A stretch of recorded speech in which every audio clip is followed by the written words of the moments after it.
గణేశాయ నమః, శ్రీ సరస్వత్యై నమః, శ్రీ గురుభ్యో నమః. భక్తులారా, వాల్మీకి మహర్షి రచించిన శ్రీమద్ రామాయణం యథాతథంగా చెప్పుకుంటున్నాం సత్సంగంలో భాగంగా. నిన్నటి వరకు మనం బాల, అయోధ్యారణ్య, కిష్కింధ, సుందర యుద్ధకాండాలు పూర్తి చేసాం. ఉత్తరకాండలో కూడా 37 సర్గలు పూర్తి చేసి 38వ సర్గలోని 26వ శ్లోకం వరకు చెప్పుకున్నాం. ఈ రోజున 27వ శ్లోకం నుండి కొనసాగించే ముందు వాల్మీకి మహర్షిని ప్రార్థన చేసుకుందాం. పూజంతన్ రామ రామేతి మధురం మధురాక్షరం ఆరుహ్య కవితా శాఖం వందే వాల్మీకి కోకిలం. అంజనానందనం వీరం జానకి శోకనాశనం కపి సమక్షంతారా వందే నంకాభయంకరం. సదా నింబవృక్షస్య మూలాధివాసాత్ సుధాశ్రావిణం తిక్తమప్యప్రియంతం తరుం కల్పవృక్షాదికం సాధయంతం నమామీశ్వరం సద్గురుం సాయినాథం. యుద్ధం అంతా అయిపోయింది. అయోధ్యలో సభతి ఇచ్చి ఉన్నాడు రాముడు. ఆ సమయంలో అందరూ వచ్చారు, సామంతరాజులు అందరూ వచ్చారు. వాళ్ళతో పాటు తన మామ అయిన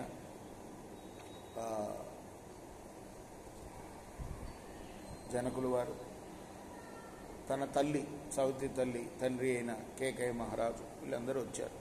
ప్రముఖులనేమో తన తమ్ముళ్ళని ఇచ్చి సాగనంపాడు, వీడ్కోలు పంపాడు. తర్వాత సభ అయిపోయిన తర్వాత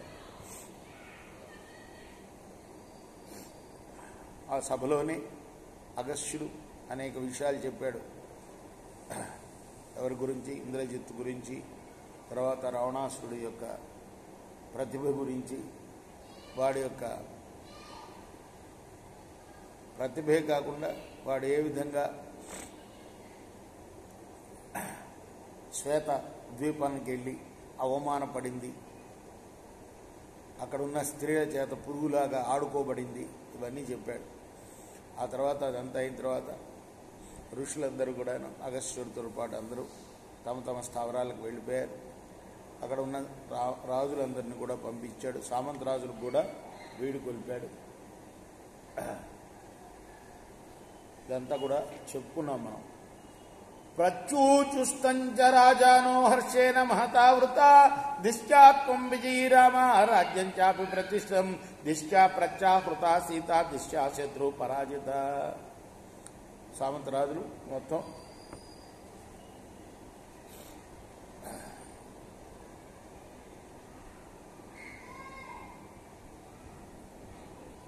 300 మంది అందరినీ వీడుకొల్పితే వీడుకొల్పుతూ ఈ మాటలు అంటున్నాడు. ఏమని? మీ వల్లనే నా రాజ్యం రక్షింపబడింది, భరతుడికి సహాయంగా ఉన్నారు మీరు, మీ గొప్పతనమే ఈ రాజ్యం నిలబడిందంటే అనగానే వాళ్ళందరూ కూడా సంతోషిస్తూ, రామా మా అదృష్టం, నీకు విజయం లభించింది, రాజ్యాన్ని నిలిపావు, అదృష్టవశం చేత రావణుడిని ఓడించి సీతను తీసుకొచ్చావు. ఏషనః పరమః కామ ఏషానః ప్రీతిరుత్తమా యత్వాం విజయనిం రామ పశ్యామోహత శాత్రవం. శత్రువుల్ని సంహరించి విజేతమైన నిన్ను చూడగలిగాం మేము, మా అదృష్టం, చాలా సంతోషం కలిగిస్తుంది రామా మాకు. ఏ తత్వయుపపన్నంచ యదస్మాంస్త్వం ప్రశంససే ప్రశంసార్హ న జానీమః ప్రశంసాం వక్తుమీదృశం.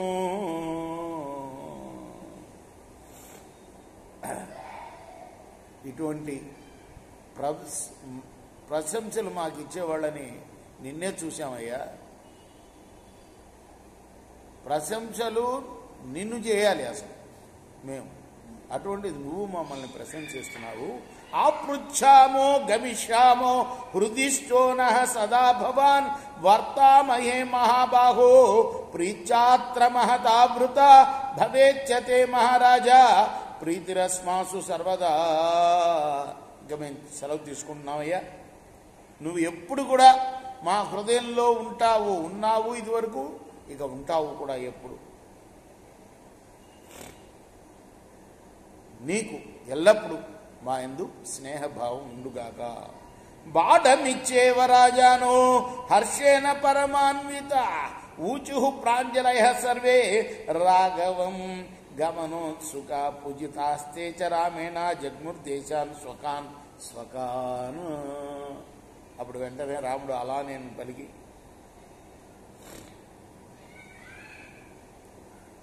పలికాడు.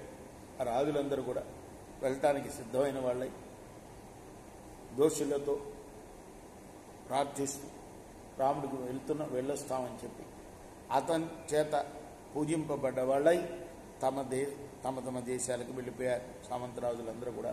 ఇచ్చార్షే శ్రీమద్ రామాయణే ఆదికావ్యే ఉత్తరకాండే 38 సర్గ.